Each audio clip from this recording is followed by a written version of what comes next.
Uh, this is Larry Collins, and this is my presentation on the importance of perfect posture.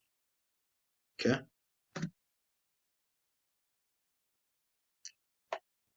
All right.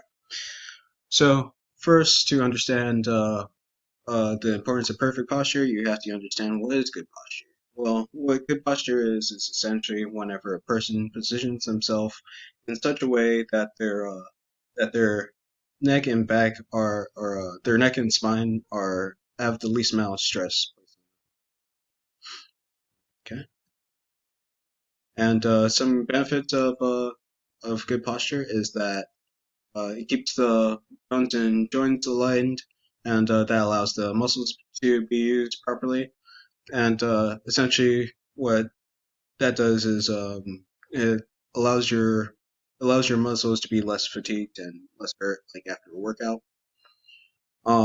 Good posture also decreases the amount of stress on the spine, which could help prevent your spine being put into a fixed position, which could lead to back pain, um, even worse later in life.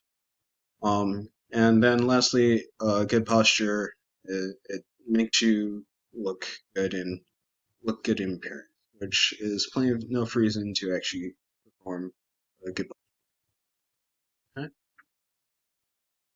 Some achievements that you'll achieve once you actually start practicing good posture is that it will increase your muscle flexibility, coordination, and mobility, which reduces the risk of injury whenever you exercise.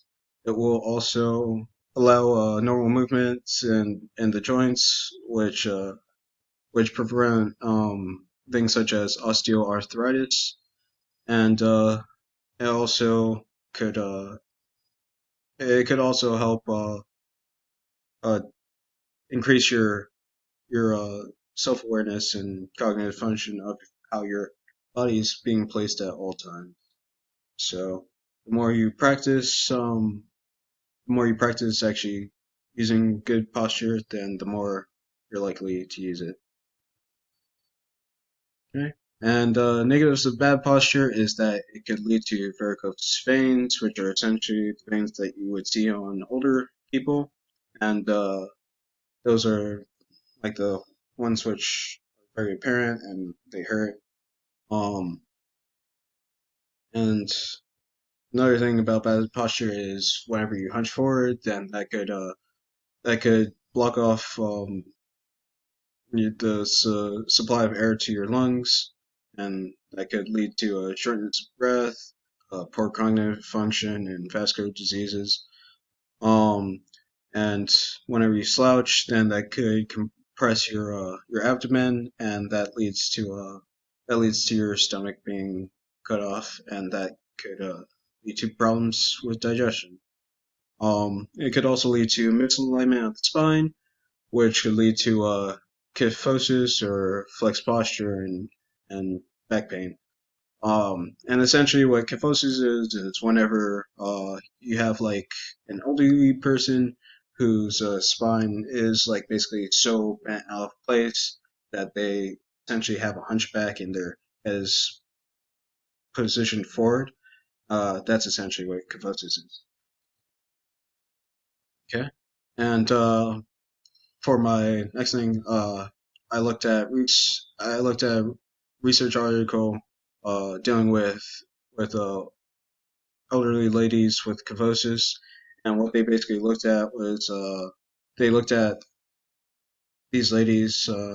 They looked at their flex posture, their bone fragility, and their functional level status, and what they found was that these ladies, despite the fact that like many people would believe that osteoporosis would cause flex posture, it is not necessary for osteoporosis to actually cause flex posture. So you could get flex posture just by having bad posture. You don't need osteoporosis for it. And to prevent flex posture later in life, then just practice good posture. Okay. And for posture in children, then another set of researchers that looked at children, and they looked at how they looked at how these children were basically saying how how their back hurt or whatever, like how basically they were in pain whenever they went onto the computers. So the researchers instructed the teachers to encourage the children to use good postures whenever they were on the computer. And what they basically found from that study is that the children found that they had less musculoskeletal problems whenever they went onto the computer and uh, and used good posture. So yeah, posture doesn't matter what age, whether you're elderly or young, and you should always practice. And last thing is to correct your posture while you're sitting. Then make sure that both feet are on the floor, and that your legs are not crossed. That your knees should actually be below your hips. That your chair should, if your chair has a back, then it should support your lower to mid back. And that you should not sit in the same position for long periods of time. And whenever you stand, then you should bear the weight of your body on the balls of your feet while your knees are slightly bent and your legs are shoulder width apart.